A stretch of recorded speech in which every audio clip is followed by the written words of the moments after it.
Yeah, but no, topic-wise, all good. Okay. And I think it's really good for people to know that things aren't that different in Australia as well. Okay. You know, like I think, people, we can chat about lots of things. Okay, Yeah. cool. Perfect. All right, I'm going to grab some chapstick. I will be right back. Guess what, guys? We're not doctors. No, we are not. If you're going to be making any major medical decisions, please consult your doctor. That includes diets, exercise, medications, and surgery. We love you guys. And we want you to continue to be in our OSLP family forever. So be careful and consult your doctors. Have you heard of ProCare, or just have you been living under a rock? ProCare is the very first bariatric multivitamin to develop a one-a-day vitamin. That's right, you heard it correctly, one a day. And they also have delicious dark chocolate calciums that are available during the winter months. That's right. So go to procarenow.com, get your calcium chews, get your multivitamin, and use OSLP for a discount. What is Sequence? Well, Sequence is an at-home weight loss program. All you have to do is take the quiz, meet your clinician, get your prescription, and you're already on the way to a healthier you. I know when I felt hopeless with my regain, I joined right away. And I saw great results with Kel, so guess what? I joined. So go over to joinsequence.com right now, use OSLP, and you're going to get a discount. Are you feeling a little sluggish? Little lack of protein? Little lack of caffeine? Well, we got the fix for that. That's right. Dive Bar Nutrition has the best protein bars. They have caffeine, protein, and they taste delicious. So head on over to divebarnutrition.com and use code OSLP at checkout. Kel, have you experienced hair loss on your journey? Because I know I have. Oh my God, yes. So I experienced it not only once with my surgery, but again when I lost my regain. And you know what helped me? What? By taking the Bariatric Fusion one-a-day hair, skin, and nails rejuvenator and adding my collagen into my morning coffee every single day. I love it because the collagen protein is delicious. And yeah, it's just a one-a-day, guys. You can literally just take it with all your other vitamins. Makes it so easy. So go over to bariatricfusion.com, use OSLP, and you're going to get 15% off site-wide. Welcome back, OSLP family! Welcome, welcome. You are listening to Our Sleeve Life podcast, and this is Kelly. This is Mel. And where are we going in like a week, Belle? Oh my goodness. It's a week today. Oh, it will be a week today. Holy shit. We're going to be in San Antonio, Texas. Yes, we are. Yes. I'm so excited. We're going to be at the bariatric retreat. Yeah, like literally when this airs, the next day we're on the flight to San Antonio for the bariatric retreat. And then we get to do little mini interviews. Now, guys, we have 46 people signed up for that weekend. We had 46 slots. Yes. And we filled them all. And they are ready to go. It's amazing. It's literally Thursday, Friday, Saturday. We're going to be with ProCare and we're going to do little segments of people and ask them questions. And we will share all the behind the scenes stuff that is going on while we're at the retreat. I'm sure there's going to be lots of video, lots of photos, all of the things going on. Yep. Now, we did not go last year, unfortunately, but we are excited because we were at the first one, so we're back again, and I can't wait to be in San Antonio. I've never been, so this is going to be fun. Neither have I. Yeah. Yeah. I guess it's an all new one. Alamo. No. I know. I don't want to go. No. Really no, I'm good. But yeah, super excited for that. That is the weekend of November 3rd through the 5th. Third, fourth, and fifth. Yes. And we don't even know what day it is over here, so that's fine. They're blurring. Yeah. So super excited for that. Also, we want to remind you that we do have a Patreon. We do have a Patreon. And with that Patreon membership, because you pay monthly, you can get into our exclusive Winner's Bench tier. And what is that? Mic. What does that include? I'm not breaking the mic. Yeah, she's good. So basically the benchies, right? So you the Facebook group, you get to hang out with us, hang out with everybody else. It really does range in that sector because we have young people. We have people in their 50s and 60s. We also have men and women. So it's a really good eclectic of people that like to support each other. They've helped us and helped Kelly and me. It's great. It's amazing. Yes, it is. And then also today what we're doing is actually having a patron meeting. Yeah, where it's a we Zoom meet meeting with our patrons every month and we kind of just do a round table, check on everybody, and we ask them a question, and it's a lot of fun. So we want you to join that. And this month's theme is snacking. It is. And we want to know all about the snacking because I have seen it over and over again. I'm hearing it I'm hearing it that people are having problems snacking. Yep. So, and we'll get into out. Candy is out. Candy is out. Jesus, it is. Yeah. Everywhere. What else do they need to go do, Mel? You need to go over to YouTube because it's a free way to support your girls. All you have to do is hit the bell and hit the subscribe button, and then you would get videos like these every single Tuesday. So go do that ASAP so that way you can see our lovely faces and the person that's been sitting with us while we do our intro. Yes. One last thing, though, before we introduce our guest. I missed something. I want you to also go to oursleevelifepodcast.com and you want to sign up for our newsletter because you get an exclusive ebook that we created ourselves, and you will get newsletters all about what we're doing, our sponsors, all of the things that go on behind the scenes of Our Sleeve Life podcast. That's right. You will be the first to know. So now we can introduce our guest, and I'm super excited because we're having the Zoom call. I know. And we're talking about snacking. Let's bring on the bariatric dietitian, Jane. Hello. Hello. I was about to say welcome because I have my own podcast. That's right. That was so yes, thank you so much for having me. You can probably tell I'm not, for people listening, that I'm not from the US. Yeah. I'm Aussie. Yes. And online, I'm the bariatric nutrition coach, and I'm a bariatric dietitian, and I work solely now online. Wow. Yeah, and I'd say over half my clients are actually based in the US. Whoa. So I have a big connection, with bariatric surgery in the US for that reason. But I have clients all over the world, and I'm so happy I decided to specialise in the area of bariatrics. Yeah, why did you start in bariatrics? Oh, it was a passion for a long time, and then when I went through university, which is a long time ago, and if I say when, it's going to show you how old I am. But when I was going through university to be a dietitian, you really were general. You were going to work in a hospital. You were going to be you could specialise as a paediatric dietitian or sports. But other than that, it was kind of like where you're going to work. There was really no specialties. So you just really found a job where you could, and so I've worked for many years as a dietitian. It was around 6 or 7 years ago I decided to specialise and did the extra training, and I've had my business located under the roof of a very busy bariatric centre for quite a few years. Nice. Then COVID hit and we moved very much online. Yeah.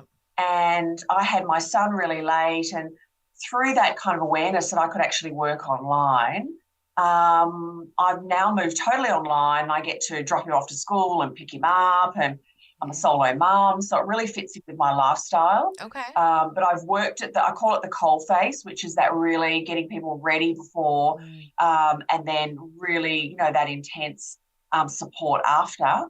I was very lucky. The surgeon I worked with was very, really advocated for great dietetic care and really pushed for that. So I was very lucky. And through my work online, and getting more awareness of what happens all over the world, there are many centres that don't support that and don't offer that. And I think I have a fairly unique view because I've got clients, New Zealand, Australia, had a US client, had surgery in China, Middle East, UK, all of that. So I kind of hear what's going on in all these different countries, and it's not always positive. Right. Okay. What's some, I mean, I don't want to really nail down, but to I want to know what the negatives of that are. Oh, there's a lot of, well, not a lot of, but there's some amazing centres in, if people are in a country and they might travel out of their country to get support or to get, their surgery, even if their surgery centre has done a really great job and is giving them really good advice, they often don't have great support after. They're really left to their own devices and they go back to their own country. sometimes, people are told really different things and not always great advice and not always looked after in that, post-care time. But yeah, people, I did a post recently on my Instagram about what's, some of the silly things, not silly, I call them silly, but, really amazingly bad advice that people have been given. Yeah. Have 600 calories. The surgeon said, have 600 calories for the rest of your life. What? Never eat a potato and banana. Just really some random things. Yeah. But also for me, it's really about that. People don't have somewhere to go and have that support in those early days when they can really need support. They don't know when their symptoms are normal and what are not normal. So yeah, that's a bit about my experience. We hear that all the time that there's like weird stuff being told. Oh yeah. It's just ridiculous. Where we still have the problem with the straw, of course. You can't have any carbs, you can't have any sugars, no alcohol for the rest of your life. No carbonation. It's like we all know those aren't true, but people that are going through it brand new have no idea. So yeah, definitely need more people like you, like telling them like, hey, yes, you can. Yes, you can. Or like not eat fruit. Like fruit is a great fiber. Has so many vitamins and nutrients. It's not just sugar when it comes to fruit. Yeah. And you need fibre after do. having bariatric surgery. Everyone needs fibre. And don't you feel so much better when you've got some fibre? Oh, yeah. You go to the toilet? Yes, for sure. And you go to the toilet. I work solely online and I coach and I support. A lot of my clients still have that support from their bariatric centre, but they want more. Yeah. They want somebody to really, I call it hold their hand and not say, here's what you do, come back in a month. Here's do this and come back in 2 months. I love what I do and I'm so happy I specialised in this area. I think you asked me like why. I love the science part because, I'm a dietitian and I love the pathology and the multivitamins and all of that, and I like the science. But I really love that I have a relationship with my client from long term. Okay. There's a lot of places you can be a dietitian and you kind of see people and they're off. Yeah. Whereas I get to see, and get a relationship and work with people longer. But also bariatric surgery is so life-changing, and I've never been, a beast, but I still started dieting when I was a young girl and had, discontent with my body and all of that. And I understand some of the emotions around, the body and weight. My sister was this stick figure, little, tall, and I was the meatier, more, rounded little sister. And, it's something that I've always, had an interest in. And I think that also led me in the first place to being a dietitian. Oh, for sure. So, yeah. So I'm so, thrilled that I specialised in the area. Yay. And since you're online and you can help those that are in, the different states and countries, do you have to have like a special license to be able to do something like that? No, I don't. I mean, my services aren't kind of in Australia. We call it Medicare. Okay. I don't do that anymore because my coaching program, I've set my coaching program up that I can work with people no matter what time zone. Okay.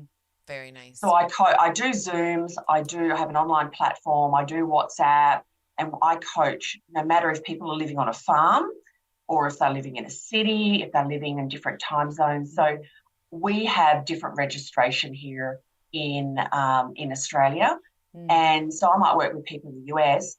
They aren't claiming my services. Oh, I see. I got you. So I think that's where the registration comes in for more of it's claimable through their insurance. Well, and it sounds like too, this because you're able to do that, you're like hitting different cultures. And I know that's a big deal is like people are like, hey, like I can't eat these foods because of my culture. So like, how do you work around that? Who else feels like portion control is the number one hurdle in a weight loss journey? I know I do. But that is why we go to Portion Perfection to get all of our needs met, because they have cups, they have bowls, and they even have recipes for us. It's so nice. They also have the kit and carry, which is perfect for on-the-go portion control. So click the link below and get yours today. Are you located in the Florida area? Well, we have the perfect office for you. Dr. Fridley and his wife, Macy, have created the perfect, welcoming, and safe place for your bariatric journey. That's right. So click on the link below to start your weight loss journey now. And don't forget to tell them that the OSLP's girls sent you. I know I didn't have enough support during my weight loss journey. She didn't. And when we found the tribe, we were over the moon, because not only do they offer you at least one support group a day, but they give you the tools and the knowledge to really succeed on your journey. That's right. So go over to thesleevedietitian.com and find the subscribe button for the tribe and use OSLP to get your discount. Yeah, I work with people very personally, and we work on getting the best diet we can and building those healthy habits after weight loss surgery in line with their food preferences. Okay. And food preferences, food tastes, and lifestyle. And a big one around that, because people, a lot of bariatric centres will say, well, do you do this and you do that and you do this? But it's also, how do people fit that in with their own individual food preferences, lifestyle? Some people have 4 children. That mum is not going to be sitting down and having a nice leisurely breakfast in the morning. No. How do we get some good protein in while, I've had clients that have gone out and lived in tents for periods of time for their work. Wow. Or, that people have different lifestyles. And it's one thing to say, do this and reach these goals and all of that. It's another thing actually then to make it happen and implement and create those habits, because I'm really passionate about habits. Yes. And I say it's not the sexy stuff. The sexy stuff is the people want the meal plan and the recipes.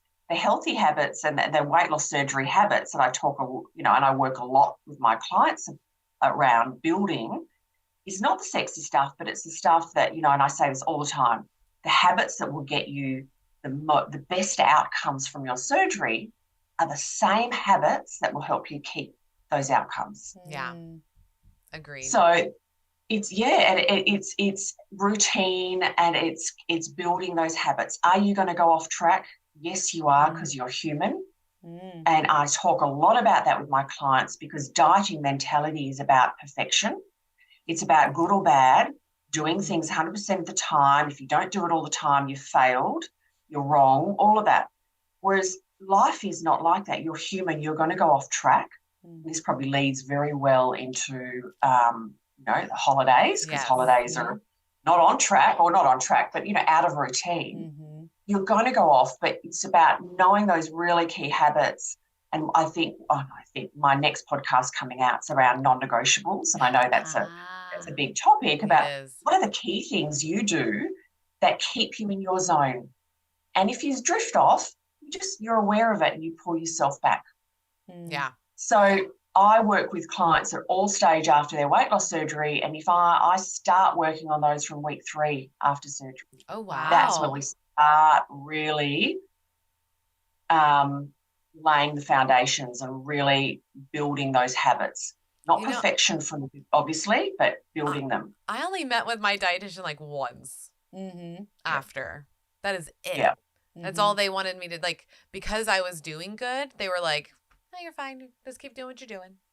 I wish I actually had someone with me so I can actually brainstorm real meals. So that way I could actually feel like I was eating it, because I felt like I was not eating enough. It was hard for me to get protein in and juggle it with the water. So I felt feel like we need someone really quickly afterwards, at least at that 1 month, and then again and again if depending on what we want to do. But at least for that first year. Yeah. I think it's important. Well, and I feel like a lot of people, including myself, overcomplicate how to eat. And I know that you get this list of foods, or I did in my program. I got this list of foods that was good for me to eat. And I was like, how do I put this all together? And so I never actually did because I was over making it so complicated in my head. Yeah. And I still do that to this day. Like, I'll look at it and I'm just like, I don't even know what to do, but I have food. I just don't know how to, like, put it together. Well, yeah, and just like you had, like, Zach, her boyfriend, like, was like, show me your fridge. Yeah. On FaceTime, because sometimes you just need that extra eye of like, because it's more, I think, about the decision making part. Because like once it's out of your hands, that's what I felt like the first year was with that list of food. Because I don't know if yours had this, but every meat she had like how many grams it was. Oh no, I didn't. I just had a list. Oh, see, like Dr. Patterson had one like every gram that was next to the meat and the beans and all that kind of stuff. So I might have lied. I don't remember if it had that. I could look in my surgery binder because it's right over there. Still has. I still have that thing 4 years later. Yeah, because you never know. You could need it. But yeah, I feel like the overcomplication of the foods get in the way. What is your experience with that? Oh, look, definitely. I think it's a bit even broader than that because after bariatric surgery, there is so much change asked of people. Okay. Yes. So many people before surgery, you know, they have that insatiable appetite and really look forward to and have that thought that, oh, after surgery, I'm not going to have to think about food so much. It's not going to be, you know, it's such a big thing for me and I'm going to have relief. And it's lovely to have relief from their appetite. But I think what surprises people is you actually do have to think a lot about food, schedule. All day long. There's two big parts for me when I'm working with clients after their weight loss surgery. And there is the what to eat and how to, the food. But then there's also very much the how to eat. And so when you put them together, there is just so much change. And I start a little bit with the what to eat, but I actually start with my clients more about the how and getting the eating habits going, which is the structure, how to plate your food up, how to eat, and then things fall into place because I actually don't teach my clients to eat a certain amount of food. I teach them a protein bite ratio. Okay. What's that? So under 1 year, it's 2 to 3 bites of protein food for every 1 bite of other. And learning to listen to your body, relearning to listen to your hunger and fullness cues and the feeling of being satisfied. And yes, you can have a couple of bites of food and feel that's enough. But what happens over that first year is that things evolve. Correct. Your sense of your ability to listen to your body and your awareness of your body cues and your sensations in your body gets better as you practice listening to it, but also gets a bit more aware, a bit louder. In the beginning, I say your body's whispering to you. And then as you get further from your surgery, you can hear it. It's speaking up a little bit. Yeah. But also it can be speaking, I say, after surgery in a different language. And you have to learn to listen to that language. And so for me, there's so much change, you know, Mel, and that's what you were, you know, saying. And Kellie, you was, you know, it's there's so much going on, and that's why it becomes overwhelming. And what happens, and I was listening to you talking, Mel, and I wanted to talk about, and that might have happened to you, I don't know, but what happens if people don't get a lot of support, they get to a certain point, they follow the lists and everything like that, you know, and they follow them and do all the, you know, work really hard, but don't quite know how to keep it going and increase the variety in their diet, expand their diet so they get great satisfaction, they get crunch, they get sweetness, they get some salty, they know how to eat out comfortably and confidently. And that then leads into being comfortable and satisfied in your, you know, your post weight loss surgery diet, and you don't feel deprived. I'm stuck on these foods. I don't know how to bring other things in. I'm missing, you know, crunch. I'm missing sweetness. When other habits come in, not being aware of why they're coming in, you know, not being aware of. I wanted the crunch real bad. I was like, I need to chew. I've no like that chewing sensation, like when you don't realize how much you enjoy that until it's gone. Yes. And then you kind of feel like a freak because you're like, I want to chew on something. And people are like, what the hell are you even talking about? I'm like, it's food. Normal. I need to go, you know, and I need that crunch. I need to hear it. I need to feel it. I need to taste it. So like we actually, because we did Taco Thursdays basically. Yeah, it was like Taco Tuesday, but on a Thursday. Yeah, and we did taco salad, and what we figured out was it was the cabbage. What we replaced the chips with cabbage, just fresh cabbage, and that was like a good like crunch, and you could hear it, feel it, taste it, and you're like, yes, I finally got some crunch back in my life. It was almost better than the chips. It was, because it gave you that like flavor that, I don't know, it was like you needed that. You needed something extra. And you can always throw a little salt on top if you want that salty crispness. So it doesn't even matter.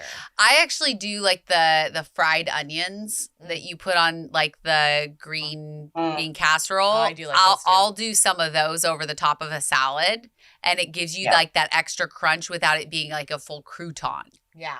Yes. Yes, and we need that's really normal, really normal. And when, people are, and you're talking about snacking, and, that's always a common challenge. When you feel like you need, that sweet or that salty crunchy, we can have great high protein options that are going to meet that desire. Yeah. But that's a deliberate snack. You get great protein, so it's going to keep you satisfied.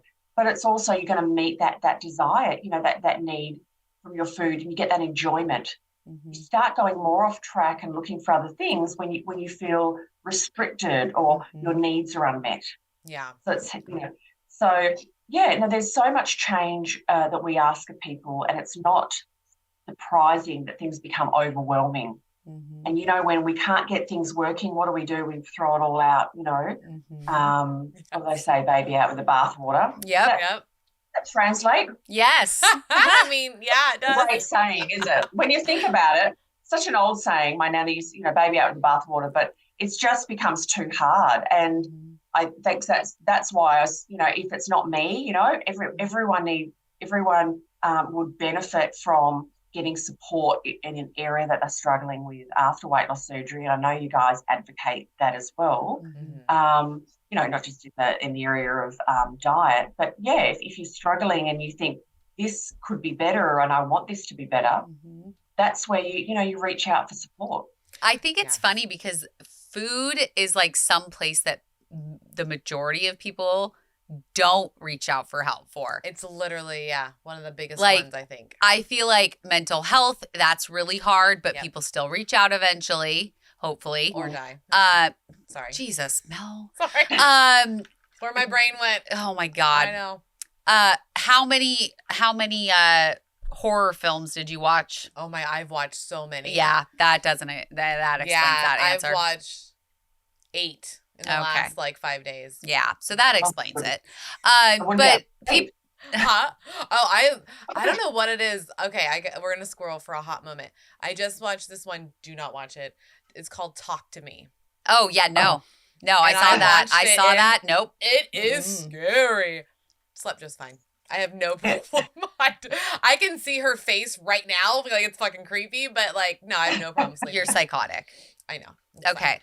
Totally so fine. Back on track. Yes. People will ask for help for mental health. They will ask for help with fitness. They will ask for help with a manner of things. Food, very last thing they ask for help with. And that is I feel like the most important Well, I think part. You can tell me if I'm wrong, but I feel like it's almost like a nature thing. Like we should just know how to eat, So, I think there's a couple of things. I think people, some people also feel, this is my I suppose, impression. A lot of people feel, not all, but a lot of people feel the surgery is going to do it all for them. Oh, yeah. And so they will say, I'm going to follow my instructions that I'm given, and it'll all just, it's all just going to happen. But also that feeling of they deep down sometimes didn't really want to be, in that position to have bariatric surgery and feel that they should do it all on their own. And that really breaks my heart because people can really isolate themselves and not get support and really struggle for a long time. Yeah. So I don't just see, work with people in the early days. I work with people, at any stage, and they can come way down the track and they've been struggling for a long time. And there's implications to how they feel and their health and a whole range of things in their life. But that feeling of they should do it. They've seen someone online, they did it by themselves, or they interpret that they did it by themselves. And, as humans, often we don't want to reach out for support or ask for help because we feel like other people are doing it by themselves. I should be able to. So I think that's that being, vulnerable and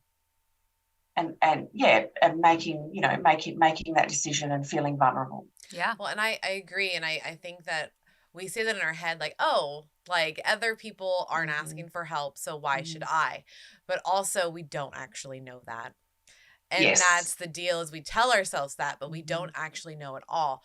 Like, no one really knows if I have a dietitian or not. The next door neighbor doesn't know that. They could have one too, but we don't ever talk about food with each other. Not like that. So no one really knows, and we're just telling ourselves everyone's doing it on their own when they're really not. Not even these people that win like championships. They are not doing it by themselves. They have a team. There's a whole slew of people that are helping them. And that's why, like, just because they're above average and a good athlete doesn't mean we deserve anything less. And I think that's a key thing, is that we think we're less than because we're not that athlete. We're not that like beautiful model. We're just the average person that's overweight. Who cares? We're just the beneath everybody. Yeah. So it's very frustrating to think that like we can't ask for help, but it's like, hey, look at what happens when people do. Like, look at these athletes and the supermodels, and then even us, we finally asked for help, and look at where we're at. Like, we didn't think we're going to be doing a podcast about bariatrics. No. If you told me 5 years ago, I would think you're crazy. Yeah. But, like, this is just where it happened to land up, and it's because we finally asked for help. Well, and just think back to about a year ago. I needed help. I was regaining. I didn't know what to do. I was completely overwhelmed by the fact that I was regaining and I couldn't stop eating. And so when I finally broke down and asked for help, I got a therapist, I got a dietitian, I got on a GLP-1 medication, like all of these things, that's a team behind me. Yep. It's not just me like waking up one day and being like, well, I'm never going to snack again. Ha, right? Show you all you guys out there. No sugary drinks ever. No, it's like, no, I literally had my pumpkin spice chai latte the other day, or yesterday, actually. I only drank about half of it and threw it away. Yeah. So standard. It is standard for me. Let's talk about, okay, we're going to scroll for a hot second once more. So we just had this discussion and this is part of it. Like, I still eat Taco Bell. Yeah. Like, same. I still order Taco Bell. It's not every day. It's not 3 meals a day. It's like once a week, maybe once every 2 weeks. Like, it's very rare. Yeah, but what is it though now? Okay. It's completely different. It is completely different. I mean, I still order 2 things. Now, I order my grilled cheese burrito and then I order a Crunch Wrap. I never actually eat the Crunch Wrap. No, And this is fat Kelly talking, okay? So I have to order the 2 and then I eat 3/4 of my burrito and then I put the Crunch Wrap in the fridge and then I forget about it. And then by the time I remember it, I throw it in the trash. This is like an every single time occurrence. Oh my God, Kelly. And I still do it. And I was like, Zach actually made a joke. He was like, I wonder if you can just pay the Uber driver extra and just be like, hey, this one's for you. Or just, if you could just go ahead and toss that in the trash for me. It to the Uber driver. It was, but that's funny. I still do those things. I still have my Starbucks. I still have my Taco Bell. I still have those things. It's just learning where they fit into your life. That's into that day, because like if you had protein all day, girl, do your thing. Yeah, or I didn't eat anything all day and I'm starving and I need to eat something and I need to eat something quick, and that's going to be quick for me. Yeah. And so, because if I go home and cook for 45 minutes, I'm going to be on the ground because I haven't eaten all day. And that's my own fault. True story. It's funny you bring up the Taco Bell thing because Dylan's my kid. Yes. And he went to Taco Bell 4 days ago. I want to say Sunday. And he's like, what do you want? And I just told him I one burrito, no onion, no red sauce, extra cheese. And he's like, is that it? I go, yep. And he goes, one thing? Yep. And he's like, okay. And I'm like, yeah, one thing. Like, because that's what it is now. It's like, I used to get 2 to 3 things. Oh, yeah. And I think like that's you the stopped deal. at 3? I stopped at 3. 3, anything over 3, I felt like. I give you props. I did not. No? No. 3 is like my limit on almost anything. Oh, no. I would get my Crunchwrap. I would get a nachos. Okay. Then I would get 2 bean burritos just in case that didn't fill me up. Okay. And then I would probably get like a Supreme burrito or whatever, like, or a chicken quesadilla. Because my problem when I was fat was I wanted a little bit of everything. It wasn't really a little bit. I ate the whole thing. So let's get that straight. You told yourself it was a little bit It was a little bit of everything. I just couldn't decide. Yeah. No, I literally wanted 5-6 things off of Taco Bell. It was like $30 by the time I got done. Like, I might as well have gone to and had a good steak for that amount. Yeah. A good ribeye, man. With a glistening thing of Beurre Blanc. Yeah. Oh my goodness. Sorry, we got way off track. Not crazy it's fine. off topic, but that's kind of the deal. Is that like, so with my journey of the first year, I would like to tell you is like I was that person that was like nose in the book. I did everything it said. And I followed it to a T, and I didn't get out of the lines really much. But then I didn't introduce anything. I just had what was there. So what Jane said was exactly you. Yeah, that's exactly because what I you did. had the same protein shake for 2 years. For 2 years straight, every single day. Every morning, I had my strawberry. And me, I would no. I crave routine. I used to think I was like, I now understand because of who my ex is. But I thought I was stupid or dumb because I liked having the same things. He used to make fun of me for that. He would literally be like, why do you always have to have the same thing? It's not I have to. It's just easier. Yeah. And and I don't mind the taste. Like sometimes those mornings I'm like, damn, this strawberry shake's really good. Like it surprised me sometimes. So I just like routine and it makes me feel comforted. And I think like that's why I did so well in the beginning because I just was like, here we go. Here's the checklist. Well, the way you grew up, like you wanted that routine and you never had that routine. So it makes sense that you would crave that routine now. Very and screw Eric for making fun of you for that because it's not okay. Like if you want to eat the same thing for 2 years, you go right ahead. Sure did. Didn't bother. It didn't affect him in any way. No, it was just him commenting. Whatever. Gotta love it. Gotta love exes. So how do you... Now that you know kind of our background, how would you make it to where like, okay, Halloween time, or my birthday literally is the day before Halloween. My aunt lives with me and she loves to have candy everywhere. I've already done the whole like, keep it in, I did the whole thing, like she keeps it in her room now. She keeps it where it's not in eyesight for me during the day and stuff like that. But how do I stop myself from snacking or even wanting it? Just like, what can we do? Well, stopping yourself from wanting it probably has 2 parts to it. I'll get into and answer your question. It's that emotional want, and then there's the physical want.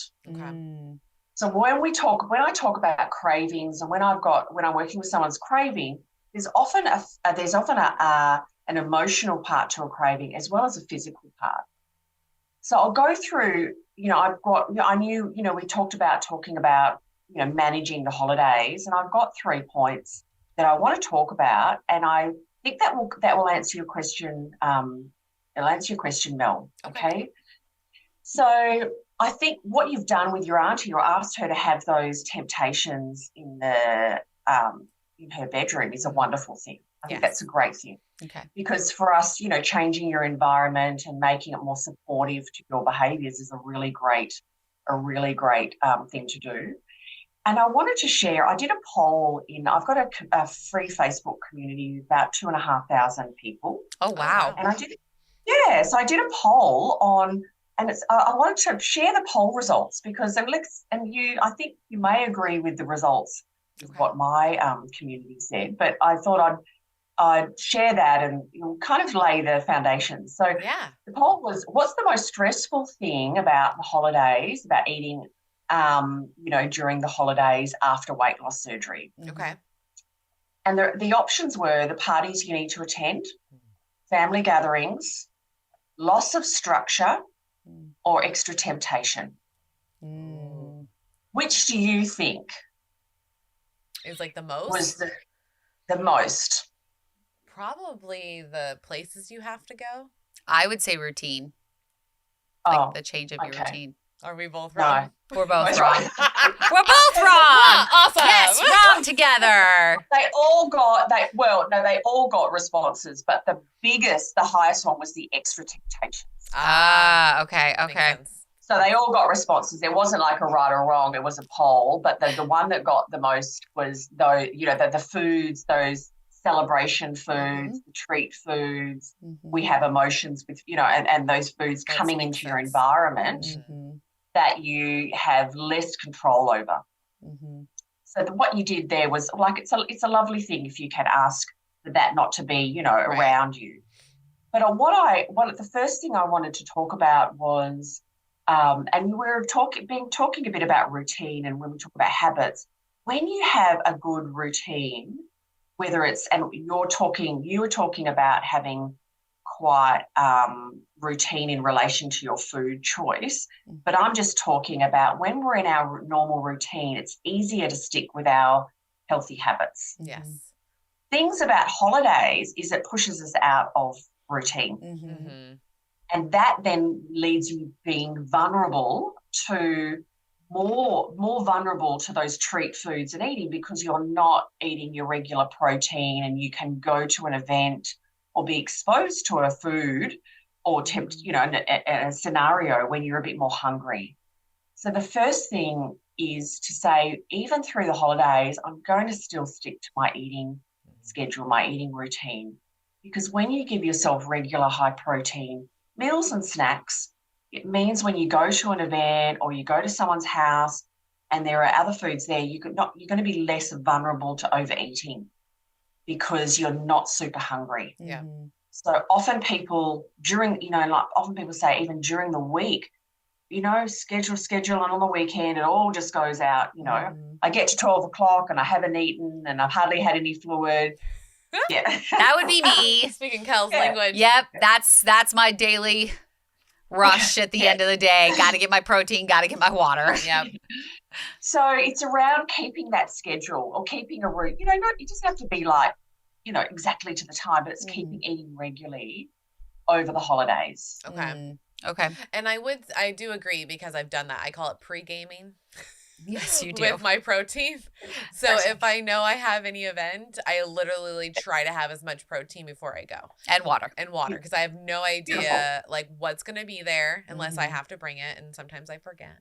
So I have to fend for myself with all my friends. But it's a big deal. Like I try to make sure to have it's the mindful part, because it's hard to be mindful all the time. It is. I'm not going to lie. It's not fun, and it's frustrating, but I think this is the time of year that we just have to be extra mindful. We just it happens every year. It's not like Halloween, Thanksgiving, or Christmas changes. So it's the same time frame. So we need to just be understand we have to be more mindful during this time frame, and maybe talk to our therapists more, maybe talk to our dietitians more, just to keep us in line, because I know if we talk about it more, I'm more preemptive to actually do it. If I stay in silence, then I'm going to do what inside Melanie wants to do. Yeah. Eat all the things. Good to know. Yeah. What you can bring into your the holiday periods are a few non-negotiables. You can say to yourself, well, look, you're not going to do it. Things are going to be a bit different, but am I going to do X and Y? 2 key things I am going to put reminders in my phone or focus on doing that just keep me in my zone. It's not about doing 10 things. It's often about doing a couple of things that keep you in your zone, on track, or whatever those words that, however that resonates for you.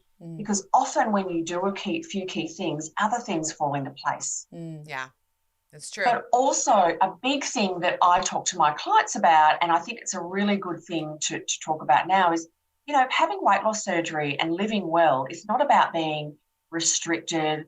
It's about finding balance. And I know you've already started talking about that. So, the second point would is that I talk to my clients about if you're going somewhere and there's lovely foods, the foods that you really love at that time of year, and have your plate and have half, is protein, and the other half are your treat foods. Yeah. Intentionally having them, you're sitting down, you're enjoying every mouthful, and you're part of this, part of the event, and you're not saying, I can't have any of this and I can't have any of that. You're having some, but you're pairing it with protein, and you're having it very intentional. You're mindful you're mindful and intentional when you eat, and you enjoy it. Because when we start going into that, I can't have anything and I shouldn't have anything and I have a little bit of something and I'm wrong and I'm bad and I shouldn't it's and I won't go too much into eating cycles, but I love talking about eating cycles because there's the restrictive dieting and then there's overeating. Yeah. There's a third eating cycle, and it's where all foods fit, and it's balance, and it's mindfulness or intuitive eating cycle. So, it's if you want some Halloween candies and, you want them, that's a treat, and you have it really intentionally with, a meal or a snack that's got some good, protein, and you don't feel guilty and you really enjoy it, and it helps that part of you feel met, your needs feel met, and not feeling restricted. So what I'm hearing is basically don't restrict yourself. Make sure you have as much protein as possible, and that way you can make better decisions when you go to these and pick events. Two things that you can easily conquer every time. Yeah. And that puts you in a better so focus on the two key things that really work for you. And for me, like when I'm working with people, we work out what that is, and often, just sometimes it may be you're saying, Mel, have as much protein as possible. For me, it could be with somebody keeping that eating regular, and eating in the way that, I do coach my clients on how to prioritize protein each meal. So you are not getting extremely hungry, Kelly, and I'm talking to you, just being cheeky.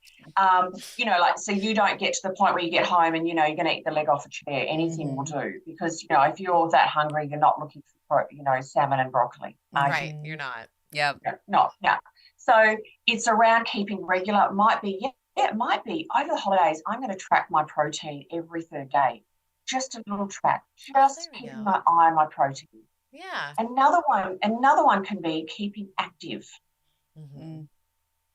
And it's not from a weight loss or a weight perspective. It's around keeping connected and feeling your body, and keeping, managing negative thoughts. And if you're struggling with, sometimes the holidays can bring up lots of stress for people, not just around food, other things. Moving the body, keeping your activity regular can really help, because you feel better. It helps with stress. It helps with managing negative thoughts. It helps with sleep. So and some people say, yes, Jane, and other people say, yeah, no, I'm okay. I don't have family stress. It's more of this. And so it's really around what's really key for you. Yeah. I feel like mine is mainly family. Yeah, for the holidays. I don't feel like the want to eat all of the things. Okay. I feel like last year really was a turning point for me, and I really prioritized protein during the holidays. I think it's that because I don't speak to half of my family, so when it comes to holidays, I don't spend it with my family. You're like, what do I do? It's I don't know. And so then it's it kind of makes you sad. And then I'm like, okay, well, maybe I'll eat through this feeling. So it's not the temptation of it. It's more of the coping, I guess. Yeah. So what would you say to somebody that's trying to cope with food during the holidays, whether it be sad or mad or whatever the feeling is? Yeah. So that's where we move to, managing that emotional eating. And that's I always start off with journaling or observation. Okay. Because we want to, and it can be uncomfortable. I mean, human nature is we want to go into fix, we want to go into solution, and we want to take away. But it can be really great to journal and be aware of your patterns and your triggers for emotional eating. Okay? And then we look at how do we meet that emotional need without being food, and start putting really things in place that aren't food to meet that need. Okay. And Kellie, activities are a really great one. Team, talking to people, and it's not just, psychologists, whatever, it's buddies, like Mel talking about managing how, and that's where it's really personal work of putting in place activities. And a really great, strategy to practice is feeling an emotion, of being aware of it and acknowledging it, and asking yourself to wait a certain amount of time before you eat. Okay. Might have heard this one before. So it could be 5 minutes, it could be 15 minutes, and it can be you put a timer on your phone or on the oven. I love the oven because the oven's going to scream. You know how that it's really so loud. It is really loud. Yeah, it's like a fire alarm. And you say to yourself, okay, and this is how I'm feeling, and my default is to eat. My default is I want to eat. I want to numb these feelings out. I want to take them away. I want to give myself some pleasure, whatever it is for you. We practice this act of, okay, I'm going to ask myself to give myself 15 minutes. I'm going to put a timer on. And then you have a plan. You have a plan of what you do in that 15 minutes. And some people, it might be going out into the backyard and doing a little bit of gardening because nature. Might be going to call a friend. It might be going to have a lovely bath. It might be going, I'm going to go and read a trashy, Mills and Boon. Do you guys know about Mills and Boon? Like, is it your generation? I have no idea. Oh, I'm showing my age. They're all romance novels. They're bad. I think Fabio was on like. Oh, okay. All right. Yeah. Yep. Showing my age. And, like it was something maybe now actually I'll be more current. You might go and watch the Kardashians. Yes. That's what I've done. That's hers. Or something like that. Yeah. So, and, just distract yourself, give yourself, or whatever that, and if it's that real pain, Kellie, and emotions, it can be, I'm going to call a friend or I'm going to journal about this, Yeah. And I really do advocate and love journaling, and it can be really wonderful to work through those emotions. So it's that gap between feeling and actually eating. When we have a gap, we get more choice in deciding our next behaviour. We get choice, and cravings come on quickly. You can have eaten or you cannot have eaten, so there can or cannot be hunger, and they will pass quickly. Okay. Hunger comes on slowly and won't go away if you don't eat. Got it. Okay, cravings. So that's like the halt thing, right? Where you just need to halt for a second. Yep. And check in with yourself. Acknowledge. So this is how I'm feeling. I really want to eat. I want to. These are my emotions. And you can even have written out on a piece of paper the things that you've got, or in your phone in the note sections. I just need to look at my note sections. These are the things I can do when I'm feeling this way to meet that emotional need. And go that 15 minutes, and you can build up to 15 minutes. You might do 5, you might do 10, but then in that gap, you get time for that craving wave to kind of crash and to ebb off.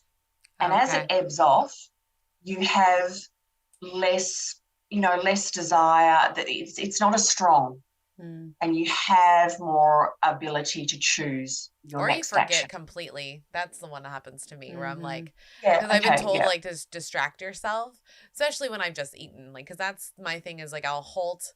I'm like, hey, when's the last time I ate? And then I'm like, it was only half hour ago, girl. You're not hungry. Yep. And so I'm like trying to like, okay, do I clean?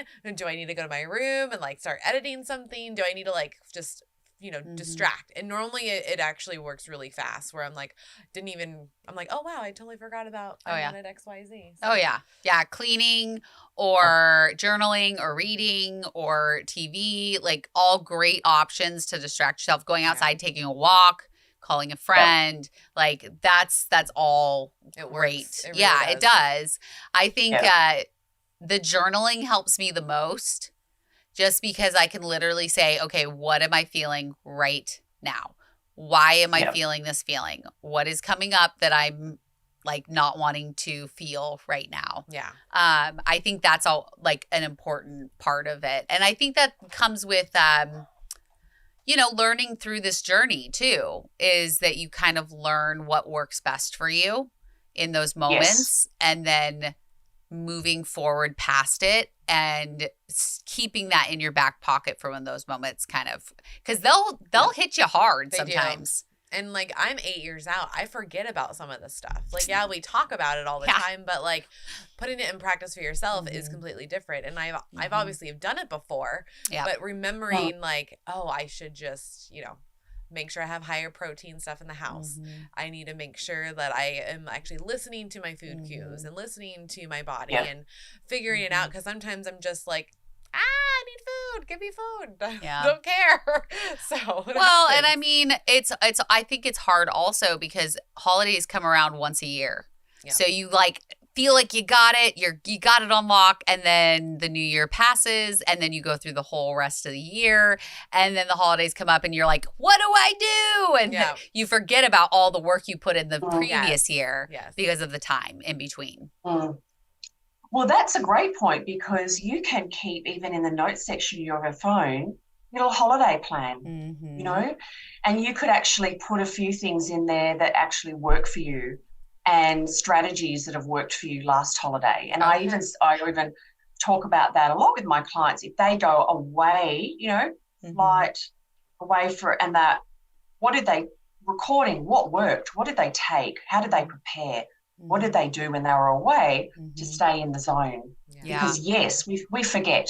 And I'm a big fan of keeping a record of things. Yeah. Because we definitely forget. Yeah. Well, and people feel dumb doing that, and I can't stress it enough. It's not stupid at all. No. Like through our whole history, that's how we have all these books, guys. Yeah. Like that's why we know things is because people kept logs of stuff. Yep. And it's okay to do it just for yourself. Like if you're gonna do it for someone, might as well do it for you. Yeah. I have a Harry Potter journal. It sits on my coffee table, and I pull it out and I'll write in it, and then I close it and I put it away until the next time. Or if I feel like I need to go back and like review something because I'm like, wait a minute, this feeling's familiar, and then I'll go back and reread it. But for the most part, it's just getting it out of my head onto paper, and a lot of the times I come up with great solutions or clarity or something that will help me get through that.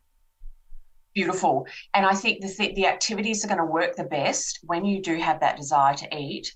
Distraction's one thing, but it's actually about finding an activity that meets that emotional need and helps you manage and handle and deal with and process that emotion. And I don't go too deeply into this because I'm not a psychologist. Yeah. But it's very much, often through childhood and early life, we develop the habit of using food to manage emotion if we haven't learned how to manage and process that emotion. So the activities that are going to work the best not only take your attention away from food, but are going to help you meet that emotion. So when you do observation, it can be, what are you desiring? And, for a lot of busy mums, they get to the end of the day, kids are done, everything's done, and it's pleasure, it's numbing out, or whatever it is there for you. It's really going, what's going on that really wants me to eat? Yeah. And meet that need. And that's why it is also very individual. Yeah, I think it's hard because in our society, you always eat. There's a funeral, you eat. If there's a wedding, you eat. Birthday. If your birthday, graduations, all of those you eat. And it's retraining what you have literally been told your entire life that it's okay to eat your feelings. Right. And we're flipping the script and we're saying, no, it's not okay to do that. And a lot of people have a hard time adjusting to that. It is hard. Yeah. And one thing I want to touch on, because I thought of it while you were talking with the mom part of this, like even our parents, like if you think about it, they weren't taught that they shouldn't be emotionally eating. I know I can vouch for me, my mom and Kelly's mom. And if you think about it, they probably had moments where they were emotionally eating, but also giving us food during the same time. So we didn't understand why we were getting food. We were just getting food, but they were eating their feelings. Well, but we also, for me and you're an empath. Yes. So you're bringing all of that emotion that they're eating with to cover up. You're feeling that. So you develop that same habit out of just being around it. Yeah. It's a whole thing. Yeah. It is. I just want to say everyone eats for some emotional reasons and emotionally. So it's more around that it's not totally a bad thing. It's a very normal thing. It's around when that emotional eating impacts your journey and impacts your pathway, okay? So, your path to wherever you're going, whether it's if you're in your weight loss zone or if you're in maintenance. So we want to be aware that it's really normal and we all do it to some degree. Yeah. So it's about, finding those points and finding out where and those, and I talk a lot about patterns and triggers, so you really get to know what's going on for you. Yeah. Well, and with the holidays coming up, do you have any like recipes or anything that you kind of tell people to try or make at home to make it easier for them?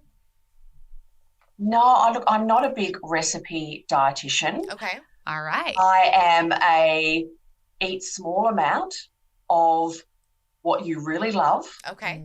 Be really mindful and be intentional. And I teach my clients how to plate their food up, so what it looks like. And there is no special really recipes, Mel. It's really around just you going to someone's, house, how to actually navigate it. Yeah. Yeah. I like that.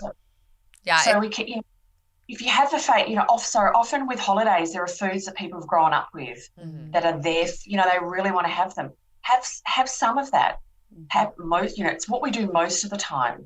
But also being aware that the holidays are a small portion of the whole year. Yeah. And it's not like, okay, well, it's now, it's all free for all.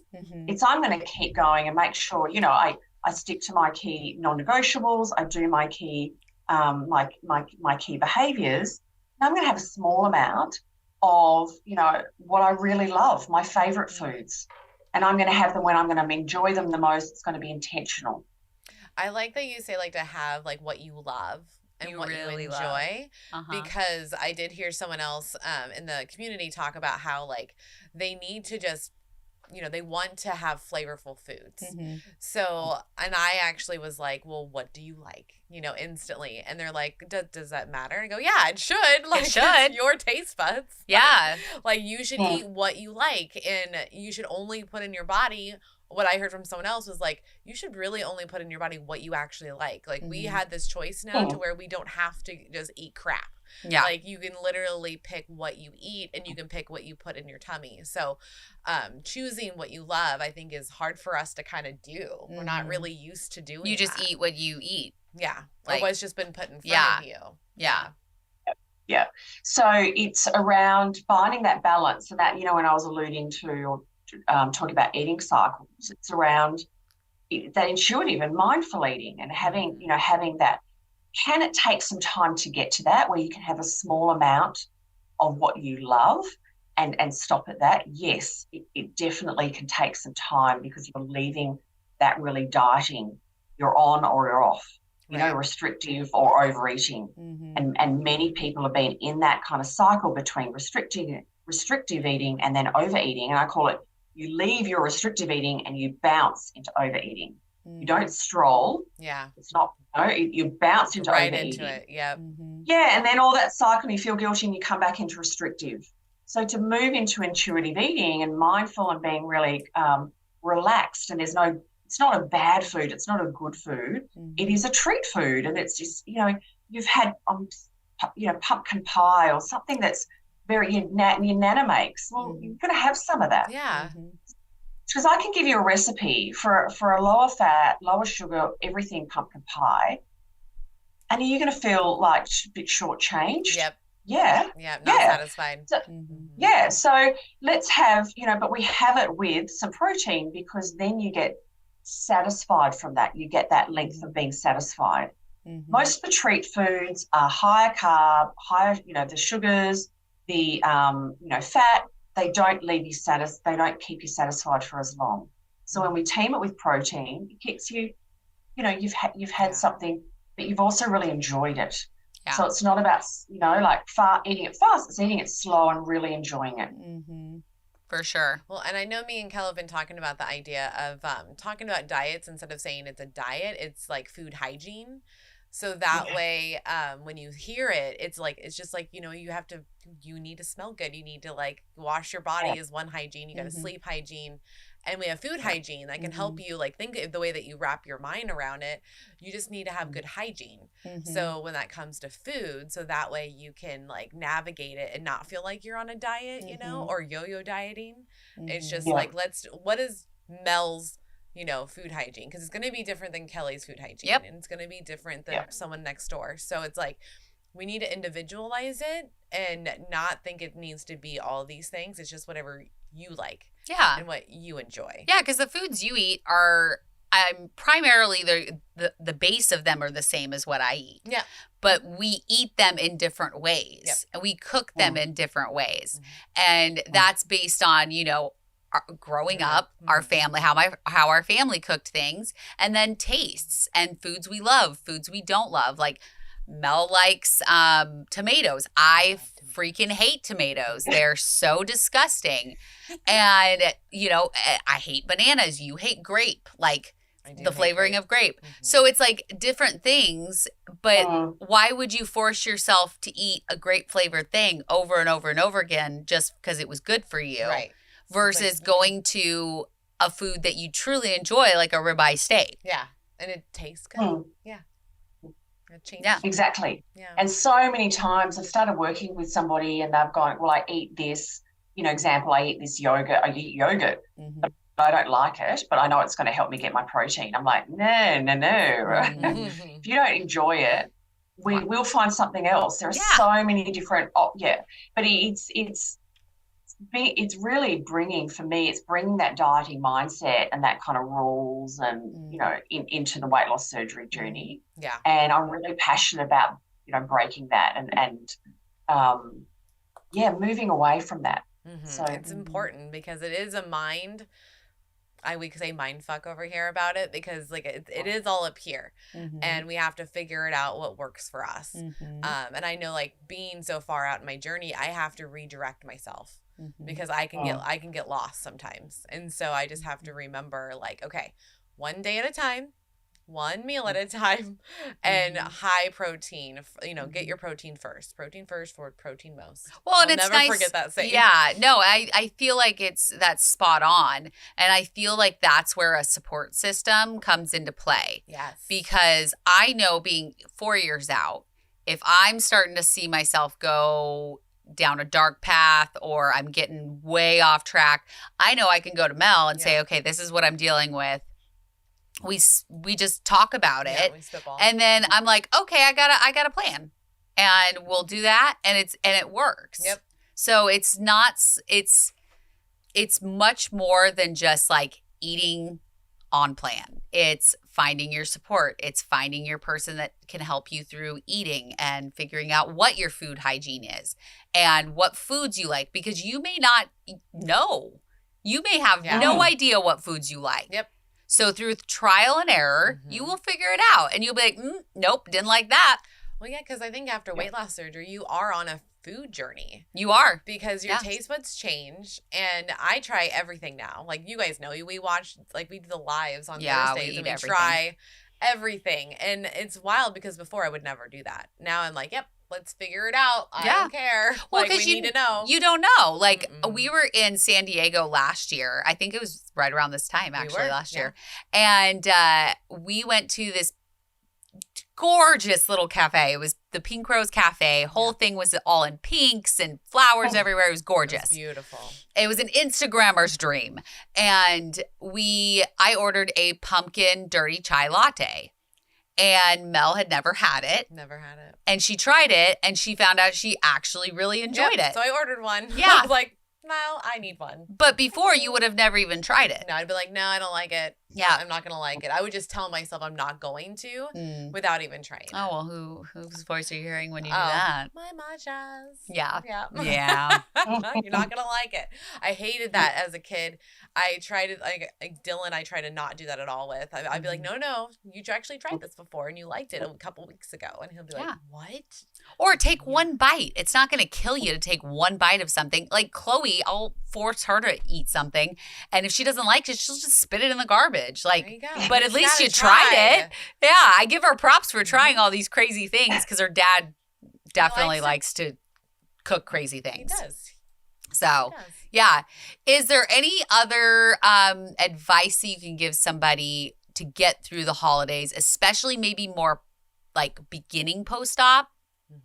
And yes, in the early days, if you're in the early stages post weight loss surgery, getting through holidays can be really challenging, and that's really could be a whole nother other podcast. But for me, it's around being prepared as much as you can when you go to events, and people's place. It can be really challenging if you're not sharing with other people, because that's if you don't want to share that you've had surgery.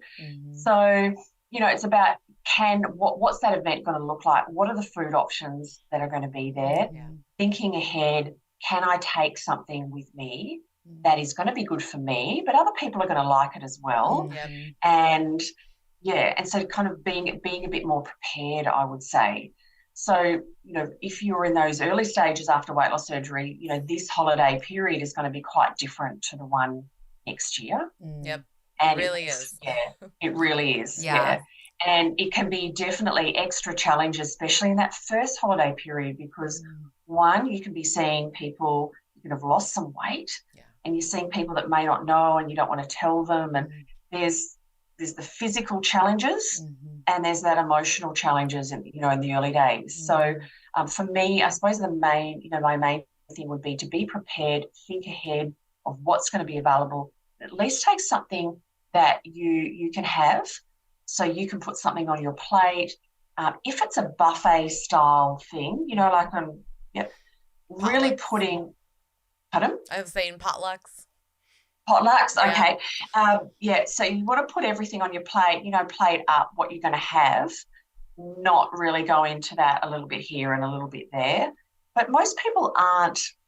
Most people worry more about themselves. Most people concentrate more about themselves. But I do, I wouldn't say role play, but with some clients that are going into events and things, we talk about what someone says, is that all you're eating? What can you say? And I say, be prepared of what you're going to say. Be prepared of something that just answers their question and finishes off the topic, and then you get on with something else. I like that. That's a great tip. Yeah, that's a great tip, guys. Yeah. So, and then most people don't worry too much, like people then concentrate on, change the subject and you talk about something else. But just know, if you are going into your first holiday period, being prepared is really important. And just know it gets easier. Yeah. It does get easier. That first one can be really tough. So, yeah. Hope that helps. It does. Yes, it does. Because that first one is tough, guys. I think I was 6 months.